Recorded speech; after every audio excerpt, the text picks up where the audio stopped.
Chapter 3 Reproductive Health Question Answers from Class 12 Subject Biology। दोस्तों इस video को पूरा देखिएगा ताकि आप इन क्वेश्चन आंसर्स को इंग्लिश हिंदी दोनों लैंग्वेजेस में समझ सकें। Exercises question 1 what do you think is the significance of reproductive health in a society? आपके अनुसार समाज में प्रजनन स्वास्थ्य का क्या महत्व है? Answer Reproductive health can be termed as total well-being in possibly all the aspects of reproduction, including emotional, physical, behavioral and social. Some diseases can be transferred from one individual to another through sexual contact, for example, gonorrhea, AIDS, etc. They are referred to as sexually transmitted diseases. Sexual contact can also lead to unwanted pregnancies and further complications in case sexually transmitted diseases are contracted. Therefore, it is important to create awareness amongst people, the youth in particular, in the context of different topics related to reproduction. The youth is the future of the country. They are most susceptible to contracting sexually transmitted diseases. Hence, some preventive measures that can be adapted are creating awareness about different birth control methods available, sexually transmitted diseases and their preventive measures, and the importance of gender equality. These steps will greatly impact bringing up a socially conscious, healthy family. Also, creating awareness about the uncontrolled population growth and social evils that still exist in society will promote the concept of bringing up a reproductively healthy society. प्रजनन स्वास्थ्य को प्रजनन के सभी पहलुओं में संपूर्ण कल्याण के रूप में परिभाषित किया जा सकता है, जिसमें भावनात्मक, शारीरिक, व्यवहारिक और सामाजिक शामिल हैं। कुछ बीमारियां यौन संपर्क के माध्यम से एक व्यक्ति से दूसरे व्यक्ति में स्थानांतरित हो सकती हैं, उदाहरण के लिए गोनोरिया, एड्स इत्यादि। इन्हें यौन संचारित रोग कहा जाता है। यौन संपर्क से अनचाहे गर्भधारण और यौन संचारित रोगों के होने की स्थिति में अन्य जटिलताएं भी हो सकती हैं। इसलिए प्रजनन से संबंधित विभिन्न विषयों के संदर्भ में लोगों, विशेष रूप से युवाओं के बीच जागरूकता पैदा करना महत्वपूर्ण है। युवा देश का भविष्य हैं। वे यौन संचारित रोगों के संक्रमण के लिए सबसे अधिक संवेदनशील हैं। इसलिए कुछ निवारक उपाय जिन्हें अपनाया जा सकता है, वे हैं उपलब्ध विभिन्न जन्म नियंत्रण विधियों, यौन संचारित रोगों और उनके निवारक उपायों और लैंगिक समानता के महत्व के बारे में जागरूकता पैदा करना। ये कदम सामाजिक रूप से जागरूक, स्वस्थ परिवार को आगे बढ़ाने में बहुत प्रभाव डालेंगे। साथ ही अनियंत्रित जनसंख्या वृद्धि और समाज में अभी भी मौजूद सामाजिक बुराइयों के बारे में जागरूकता पैदा करने से प्रजनन रूप से स्वस्थ समाज को आगे बढ़ाने की अवधारणा को बढ़ावा मिलेगा। Question 2. Suggest the aspects of reproductive health which need to be given special attention in the present scenario. प्रश्न 2. प्रजनन स्वास्थ्य के उन पहलुओं का सुझाव दें जिन पर वर्तमान परिदृश्य में विशेष ध्यान देने की आवश्यकता है। Answer: Reproductive health can be termed as total well-being, possibly in all aspects of reproduction, including emotional, physical, behavioral and social well-being. The different aspects that require special attention are as follows. Awareness needs to be created in reproductive and child health care. Creating awareness amongst people by counseling about reproductive organs, adolescence, hygienic and safe sexual practices, different sexually transmitted diseases, such as AIDS, etc. Sex education needs to be introduced in schools. This helps eradicate misconceptions and myths in the context of sex-related topics. People should be educated about the different birth control options that are available, the care of pregnant mothers, the postnatal care of the mother and the newborn, and the significance of breastfeeding. Professional expertise, strong infrastructural facilities, material support to provide medical assistance and care for the patients facing reproductive issues. Issues because of uncontrolled population growth, awareness about family planning, and social evils, such as sex abuse and sex-related crimes. उत्तर, प्रजनन स्वास्थ्य को संपूर्ण कल्याण कहा जा सकता है, संभवतः प्रजनन के सभी पहलुओं में, जिसमें भावनात्मक, शारीरिक, व्यवहारिक और सामाजिक कल्याण शामिल है। जिन विभिन्न पहलुओं पर विशेष ध्यान देने की आवश्यकता है, वे इस प्रकार हैं। प्रजनन और बाल स्वास्थ्य सेवा में जागरूकता पैदा करने की आवश्यकता है। प्रजनन अंगों, किशोरावस्था, स्वच्छ और सुरक्षित यौन व्यवहार, विभिन्न यौन संचारित रोगों जैसे एड्स आदि के बारे में परामर्श देकर लोगों में जागरूकता पैदा करना। स्कूलों में यौन शिक्षा शुरू करने की आवश्यकता है। इससे सेक्स से संबंधित विषयों के संदर्भ में गलत धारणाओं और मिथकों को मिटाने में मदद मिलती है। लोगों को उपलब्ध विभिन्न जन्म नियंत्रण विकल्पों, गर्भवती माताओं की देखभाल, मां और नवजात शिशु की प्रसवोत्तर देखभाल और स्तनपान के महत्व के बारे में शिक्षित किया जाना चाहिए। पेशेवर विशेषज्ञता, मजबूत बुनियादी ढांचागत सुविधाएं, प्रजनन संबंधी समस्याओं का सामना करने वाले रोगियों को चिकित्सा सहायता और देखभाल प्रदान करने के लिए भौतिक सहायता, अनियंत्रित जनसंख्या वृद्धि के कारण समस्याएं, परिवार नियोजन के बारे में जागरूकता और सामाजिक बुराइयां जैसे यौन शोषण और सेक्स से संबंधित अपराध। Question 3, is sex education necessary in schools? Why? प्रश्न 3, क्या स्कूलों में यौन शिक्षा आवश्यक है? क्यों? Answer, yes, sex education is necessary in schools. It is because of the following reasons. Imparts apt and necessary information to students in order to save them from misconceptions and myths about sex-related topics. Provides appropriate knowledge about adolescence, reproductive organs and related concepts. Creates awareness amongst students about the need for hygienic and safe sexual practices and sexually transmitted diseases. This helps students, specifically those in adolescence, to lead a healthy reproductive life. हाँ, स्कूलों में यौन शिक्षा आवश्यक है। ऐसा निम्नलिखित कारणों से है। छात्रों को यौन संबंधी विषयों के बारे में गलत धारणाओं और मिथकों से बचाने के लिए उन्हें उपयुक्त और आवश्यक जानकारी प्रदान करता है। किशोरावस्था, प्रजनन अंगों और संबंधित अवधारणाओं के बारे में उचित ज्ञान प्रदान करता है। छात्रों में स्वच्छ और सुरक्षित यौन व्यवहार और यौन संचारित रोगों की आवश्यकता के बारे में जागरूकता पैदा करता है। ये छात्रों, विशेष रूप से किशोरावस्था में रहने वाले छात्रों को स्वस्थ प्रजनन जीवन जीने में मदद करता है। Question 4, do you think that reproductive health in our country has improved in the past 50 years? If yes, mention some such areas of improvement. क्या आपको लगता है कि पिछले 50 वर्षों में हमारे देश में प्रजनन स्वास्थ्य में सुधार हुआ है? यदि हाँ, तो सुधार के कुछ ऐसे क्षेत्रों का उल्लेख करें। Answer, yes, there has certainly been an enormous improvement in reproductive health in the past 50 years. Listed below are the areas of improvement. The decrease in the infant mortality rate can be attributed to the massive child immunization program. Drastic decrease due to better postnatal care can be attributed to the maternal and infant mortality rate. The awareness created through the family planning programs has seen people opting for smaller families. Decrease in the rate of sexually transmitted diseases and unwanted pregnancies due to the use of contraceptives. हाँ, पिछले 50 वर्षों में प्रजनन स्वास्थ्य में निश्चित रूप से बहुत सुधार हुआ है।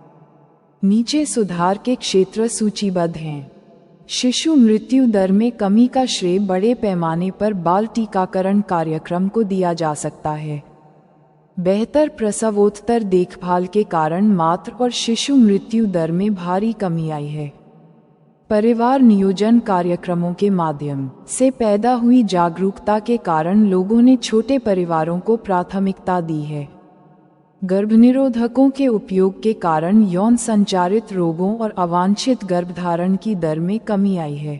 Question 5, What are the suggested reasons for the population explosion? जनसंख्या विस्फोट के क्या कारण बताए गए हैं? Answer. Population explosion can be used to refer to the sudden, large increase in the size of a population. There is an increase in the population every day, leading to a population explosion. Two of the major reasons are as follows: increase in the birth rate and longevity. Decrease in the death rate. In the last 50 years, the death rate has decreased evidently. The decrease in the death rate and increase in the birth rate can be attributed to the various measures that have been adopted, such as diseases control, measures taken to create awareness and spreading knowledge of the importance of reproductive health, measures taken to introduce sex education topics at school level, better medical facilities, ensuring food supply and medical assistance during emergency times, and so on. These reasons have also led to an increase in the longevity of people. जनसंख्या विस्फोट का अर्थ जनसंख्या के आकार में अचानक बड़ी वृद्धि से लगाया जा सकता है। हर दिन जनसंख्या में वृद्धि हो रही है, जिससे जनसंख्या विस्फोट हो रहा है। इसके दो प्रमुख कारण इस प्रकार हैं: जन्म दर और दीर्घायु में वृद्धि। मृत्यु दर में कमी। पिछले 50 वर्षों में मृत्यु दर में स्पष्ट रूप से कमी आई है। मृत्यु दर में कमी और जन्म दर में वृद्धि के लिए विभिन्न उपायों को जिम्मेदार ठहराया जा सकता है, जैसे कि रोग नियंत्रण, प्रजनन स्वास्थ्य के महत्व के बारे में जागरूकता पैदा करने और ज्ञान फैलाने के लिए किए गए उपाय, स्कूल स्तर पर यौन शिक्षा विषयों को पेश करने के लिए किए गए उपाय, बेहतर चिकित्सा सुविधाएं, आपातकालीन समय के दौरान खाद्य आपूर्ति और चिकित्सा सहायता सुनिश्चित करना आदि। इन कारणों से लोगों की दीर्घायु में भी वृद्धि हुई है। Question 6.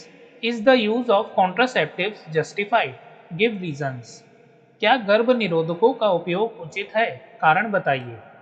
Answer. Yes. The use of contraceptives is completely justified.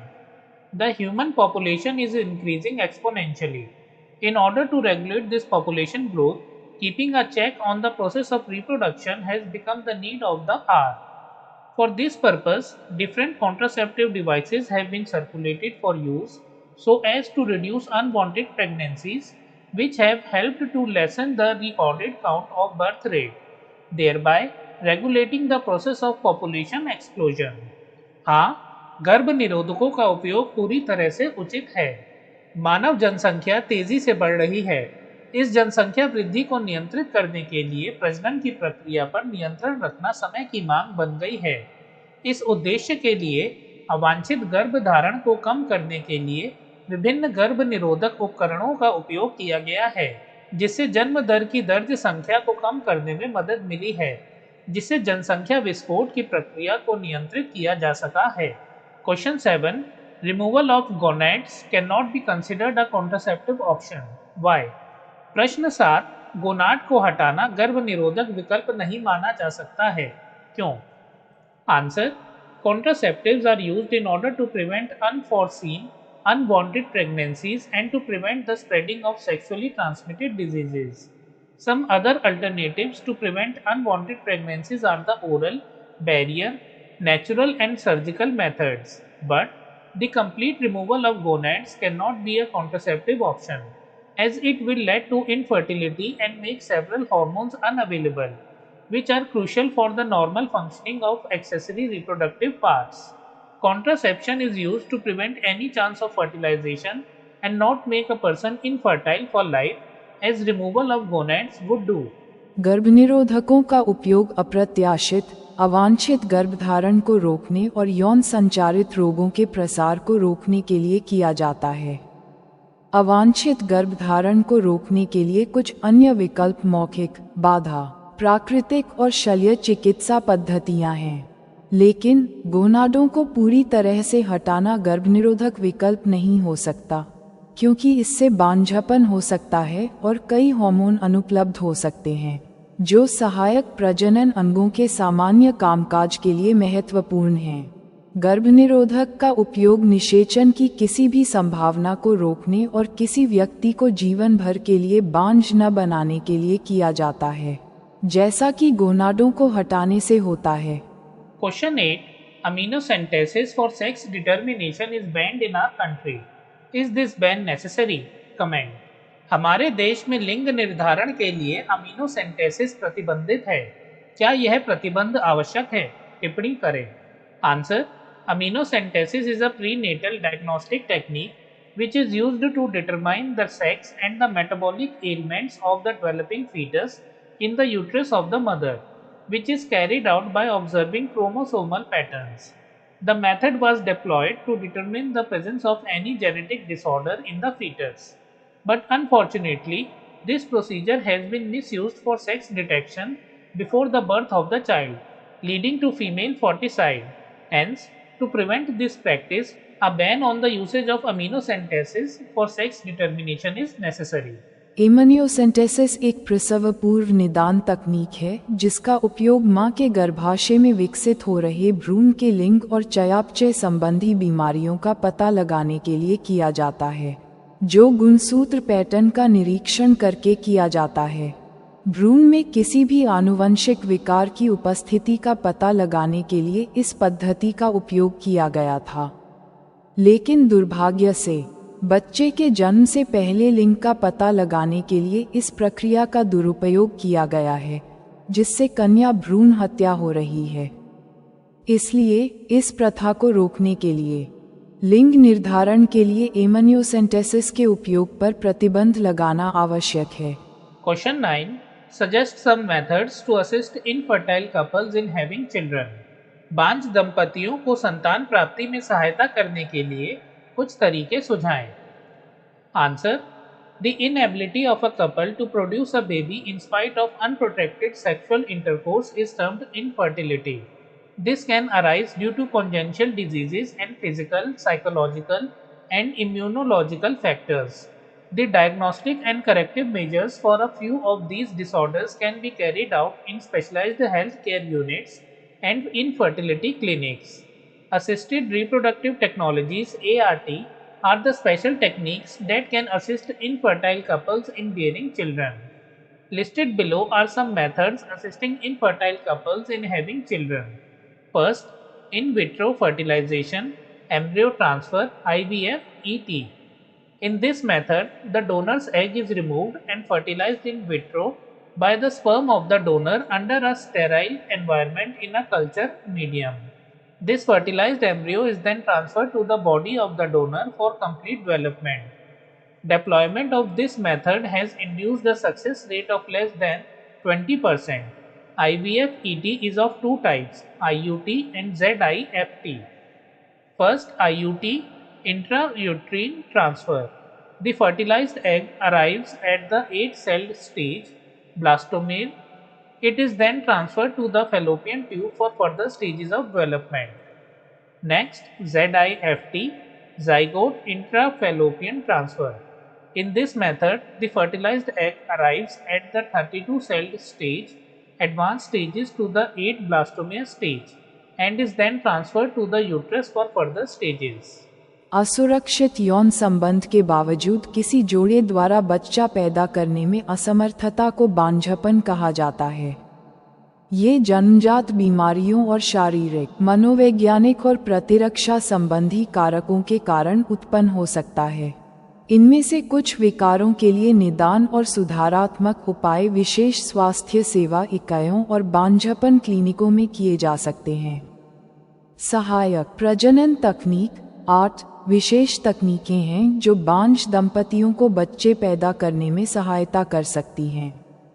नीचे कुछ तरीके दिए गए हैं जो बांझ दंपतियों को बच्चे पैदा करने में सहायता करते हैं। इन विट्रो फर्टिलाइजेशन, भ्रूण स्थानांतरण (IVF ET). इस विधि में दाता के अंडे को निकाल दिया जाता है और एक संस्कृति माध्यम में बांझ वातावरण में दाता के शुक्राणु द्वारा इन विट्रो में निषेचित किया जाता है। इस निषेचित भ्रूण को फिर पूर्ण विकास के लिए दाता के शरीर में स्थानांतरित किया जाता है। इस पद्धति के उपयोग से 20% से कम की सफलता दर प्राप्त हुई है। IVF ET दो प्रकार का होता है, IUT और GIFT IUT इंट्रायूटेराइन ट्रांसफर।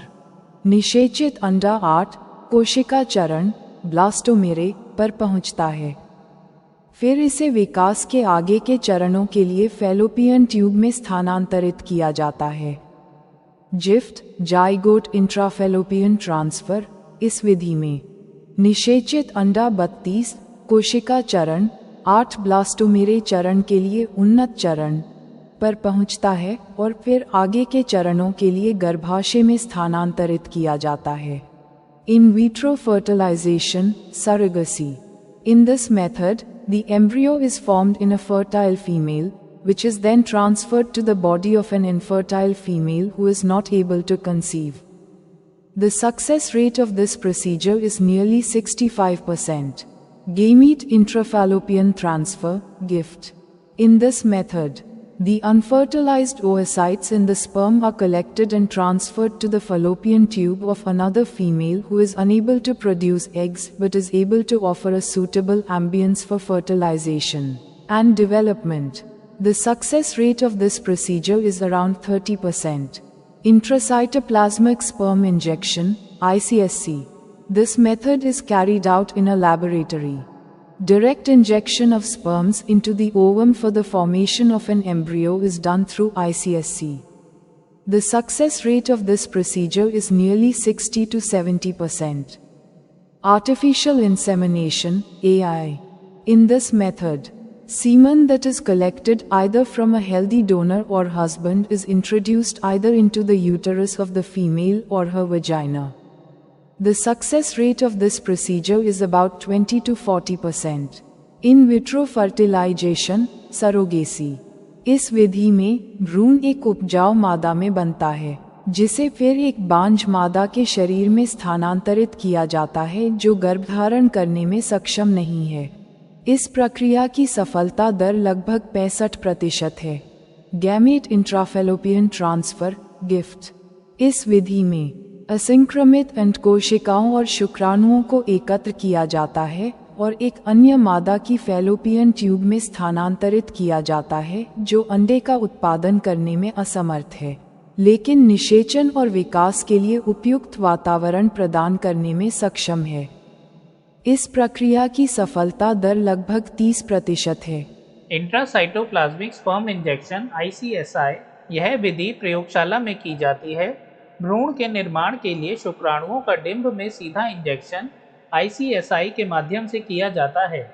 इस प्रक्रिया की सफलता दर लगभग 60 से 70% है। नेक्स्ट, आर्टिफिशियल इंसेमिनेशन AI, कृत्रिम गर्भाधान AI। इस विधि में स्वस्थ दाता या पति से एकत्रित वीर्य को या तो महिला के गर्भाशय या उसकी योनि में डाला जाता है। इस प्रक्रिया की सफलता दर लगभग 20 से 40% है। क्वेश्चन 10.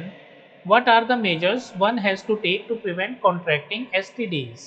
यौन संचारित रोगों से बचने के लिए क्या उपाय किए जाने चाहिए? Answer: Listed below are the measures to be taken to avoid the contraction of STDs. Blood transfusion from an infected person or drug abuser must be avoided. Sharing surgical instruments and injection needles must be totally avoided. Having sexual intercourse with an unknown or multiple partners must be avoided. Always use precautions, condoms during intercourse. In case of any doubt, early detection and cure must be taken through medical assistance from a qualified doctor. नीचे यौन संचारित रोगों के संक्रमण से बचने के लिए उठाए जाने वाले कदम बताए गए हैं।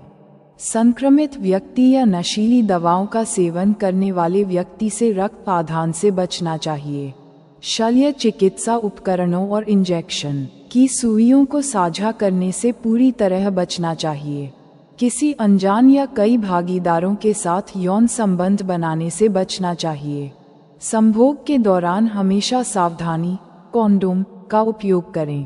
किसी भी संदेह के मामले में योग्य चिकित्सक से चिकित्सा सहायता के माध्यम से जल्दी पता लगाना और इलाज करवाना चाहिए। Question 11. State true or false with an explanation. प्रश्न 11 सत्य असत्य बताएं तथा स्पष्टीकरण दें। A abortions could happen spontaneously too. गर्भपात स्वतः भी हो सकता है। Answer true. B infertility is defined as the inability to produce viable offspring and is always due to abnormalities defects in the female partner। बांझपन को व्यवहार्य संतान पैदा करने में असमर्थता के रूप में परिभाषित किया जाता है और यह हमेशा महिला साथी में असामान्यताओं दोषों के कारण होता है। Answer false. Infertility is defined as the inability to produce viable offspring and can be due to abnormalities in either the male or the female partner। उत्तर गलत। बांझपन को व्यवहार्य संतान पैदा करने में असमर्थता के रूप में परिभाषित किया जाता है और यह पुरुष या महिला साथी में असामान्यताओं के कारण हो सकता है।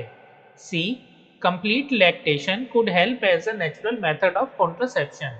पूर्ण स्तनपान गर्भ निरोधक की एक प्राकृतिक विधि के रूप में मदद कर सकता है। Answer false. Lactational amenorrhea or complete lactation can help as a natural method of contraception, but it is limited until the completion of the lactational period only, which is until 6 months after parturition। उत्तर गलत। स्तनपान संबंधी amenorrhoea या पूर्ण स्तनपान गर्भ निरोधक की एक प्राकृतिक विधि के रूप में मदद कर सकता है, लेकिन यह केवल स्तनपान अवधि के पूरा होने तक ही सीमित है, जो प्रसव के 6 महीने बाद तक है। D Creating awareness about sex-related aspects is an effective method to improve the reproductive health of people। Sex से जुड़े पहलुओं के बारे में जागरूकता पैदा करना लोगों के प्रजनन स्वास्थ्य को बेहतर बनाने का एक प्रभावी तरीका है। आंसर ट्रू सही। Question 12 correct the following statements. निम्नलिखित कथनों को सही करें। ए surgical methods of contraception prevent gamete formation. गर्भ निरोधक की सर्जिकल विधियां युग्मक निर्माण को रोकती हैं। Answer surgical methods of contraception prevent gamete flow during the act of intercourse. गर्भ निरोधक की सर्जिकल विधियां संभोग के दौरान युग्मक प्रवाह को रोकती हैं। B all sexually transmitted diseases are completely curable. सभी यौन संचारित रोग पूरी तरह से ठीक हो सकते हैं। Answer some STDs can be cured if detected early and treated appropriately but AIDS still remains to be incurable. कुछ एसटीडी का अगर समय रहते पता चल जाए और उचित उपचार हो जाए तो उनका इलाज किया जा सकता है, लेकिन एड्स अभी भी लाइलाज बना हुआ है। C oral pills are very popular contraceptives among rural women. ग्रामीण महिलाओं के बीच ओरल गोलियां बहुत लोकप्रिय गर्भ निरोधक हैं। Answer oral pills are very popular contraceptives among urban women. शहरी महिलाओं के बीच ओरल गोलियां बहुत लोकप्रिय गर्भ निरोधक हैं। D in ET techniques embryos are always transferred into the uterus. ET तकनीक में भ्रूण को हमेशा गर्भाशय में स्थानांतरित किया जाता है। Answer in embryo transfer ET techniques the 8-celled embryos are transferred into the fallopian tube, whereas more than 8-celled embryos are directly transferred to the uterus। भ्रूण स्थानांतरण ईटी तकनीक में 8 कोशिका वाले भ्रूण को फैलोपियन ट्यूब में स्थानांतरित किया जाता है, जबकि 8 कोशिका वाले भ्रूण से ज़्यादा भ्रूण को सीधे गर्भाशय में स्थानांतरित किया जाता है। Friends, we have completed all the question answers from the chapter. हमने इन सभी क्वेश्चन आंसर्स को इंग्लिश हिंदी दोनों लैंग्वेजेस में करा ताकि आपको अच्छे से समझ आ जाए। अगर आपको वीडियो अच्छी लगे तो इसे लाइक कीजिए और अपने दोस्तों के साथ इसे शेयर कीजिए। Thank you for watching.